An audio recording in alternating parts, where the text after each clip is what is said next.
So let's make my family's all-time favorite ramen. It's called 짜파게티 and it's kind of instant version of black noodles. So let's go. First, boil some water and separate the noodles from the sauce packets.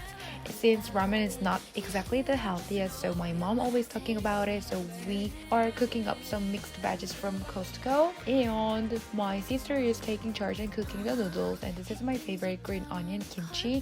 And drain water and let's mix it together. Like, oh my god, looks so yummy. Like, you guys have to eat with boiled egg and some cheese, like, and mix it together and eat together. So yummy. Bon appetit.